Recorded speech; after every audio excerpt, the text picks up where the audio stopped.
relativo a materia de fe o de interés general, concesión de gracias o privilegios a asuntos judiciales o administrativos, expedido por la Cancillería Apostólica y autorizado por el sello de su nombre u otro estampado con tinta roja. Cédula. Documento en el que se reconoce una deuda u otro tipo de obligación. Cédula real. Cédula firmada por el rey que concedía un favor o dictaba cierta disposición sobre un asunto que concernía al que la recibía, en este caso, a la universidad. Ósculo, de latín osculum, beso de respeto o afecto. Exposito, es usado para distinguir al huérfano que es criado desde recién nacido en un hospicio. Concilio de Trento. Fue un concilio de la Iglesia Católica desarrollado en periodos discontinuos, en 25 sesiones entre el año 1545 y 1563. Tuvo lugar en Trento, una ciudad ubicada en el norte de la Italia actual.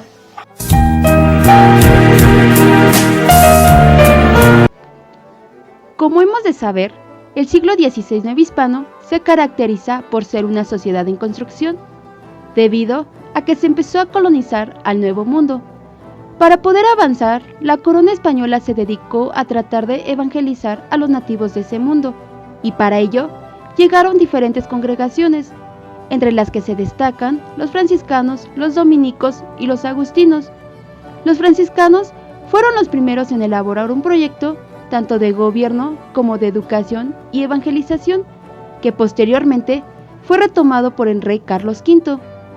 Apenas con 4 años consumada la conquista inicial, propusieron tener un establecimiento donde se leyera gramática, teología y artes. Más tarde, cuando Felipe II asciende al trono, empiezan a cambiar las cosas en el Nuevo Mundo. Estableció el primer arzobispado en México, a cargo de Fray Juan de Zumárraga, que era conocido por ser un defensor de los indios. La creación de las universidades tienen 2 orígenes, uno papal y otro monárquico. Estos 2 orígenes no solo representan a la institución que permitió su creación, sino que de igual forma le dan a la institución los privilegios que va a poseer y la validez que poseen sus estudios. Las primeras peticiones acerca de la creación de la universidad las hizo el obispo Fray Juan de Zumárraga, por medio de 2 comisiones, una para representarlo en el Concilio de Trento, la cual se llevó a cabo en Mutua el 23 de mayo de 1537, y la otra para entrevistarse con el emperador Carlos V. Algunas de las cédulas a cargo del obispo son: una en 1538, con respuesta negativa. Después, en 1539, se insistió en el asunto, y el 17 de abril en 1540 hubo una respuesta por parte del virrey don Antonio de Mendoza, la cual fue desfavorable para la fundación inmediata. El antecedente más inmediato de la fundación de la universidad son 2 cédulas. La primera, que es muy poco conocida, fue el 30 de abril de 1547, y la segunda, que es la más conocida, fue el 21 de septiembre de 1551 en Madrid. Desafortunadamente, ni el virrey Mendoza ni el arzobispo Zumárraga llegaron a ver la realización de sus aspiraciones, ya que Zumárraga murió en 1548 y el virrey fue promovido a Perú en 1551.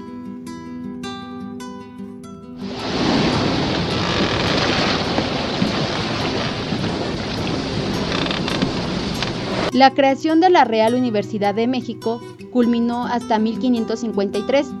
Su primer día de clases fue el 23 de enero de ese mismo año. Por lo tanto, el santo patrono de la universidad fue San Pablo. En 1555, la universidad obtiene la primera bula papal por el Papa Paulo IV. Con la creación de la universidad, se buscaban principalmente 2 objetivos. El primero de ellos era el educar a todos los hombres de la Nueva España, tanto a los nativos de estas tierras como los españoles nacidos en América. Y al ser México la principal ciudad de la Nueva España, era necesario crear una universidad donde se pudieran educar a los hombres en los ámbitos intelectuales y no solo en los prácticos. El segundo objetivo, el cual está muy relacionado con el primero, era el evitar que España dotara a la colonia de personas letradas para su gobierno, esto por dos principales razones. Una de ellas era evitar los riesgos que se presentaban en el viaje a la Nueva España, ya que las posibilidades de muerte en el mar eran muy elevadas. La segunda razón era que al ser peninsulares los letrados enviados no querrían ocupar puestos medios debido a su posición social. El proyecto de la universidad desgraciadamente no dio los frutos que se esperaban, debido a que las cuotas eran muy elevadas, como para que un indígena pudiera cubrir los costos que se implicaba el ingresar a la escuela. Consecuentemente, los únicos que pudieron asistir a la escuela fueron los hijos de las clases altas. En la organización de la Real Universidad de México podemos distinguir tres niveles. 1. El corporativo, por el cual la universidad se autogobernaba a través de los distintos claustros. 2.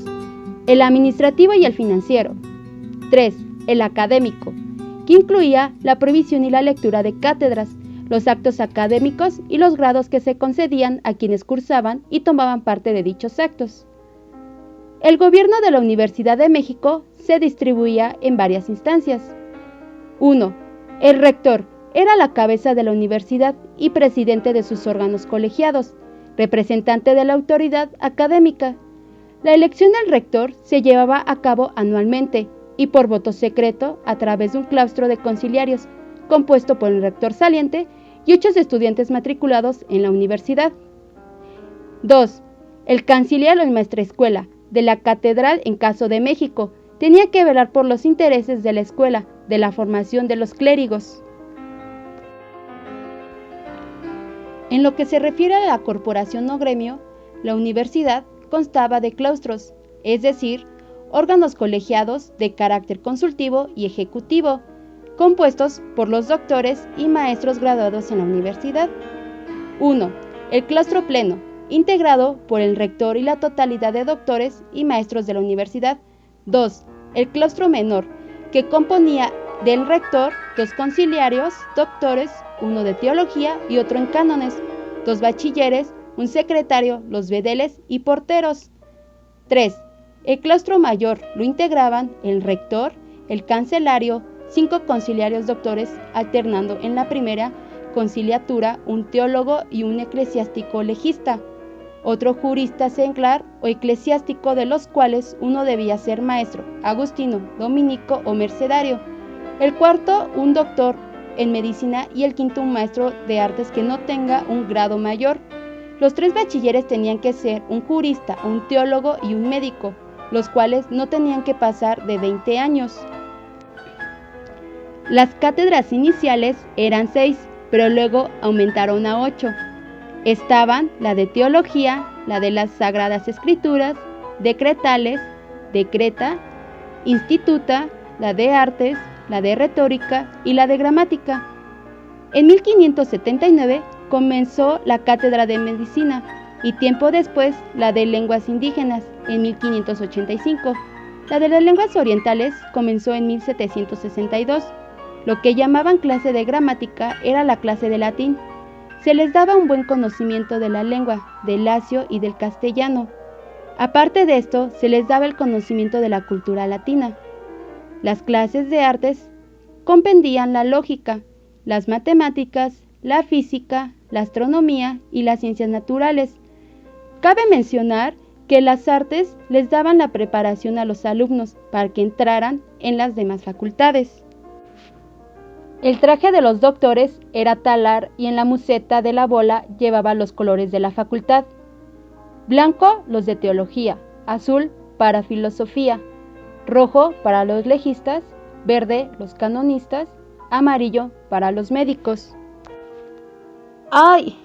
Esperen. La impartición de las clases son algo muy importante.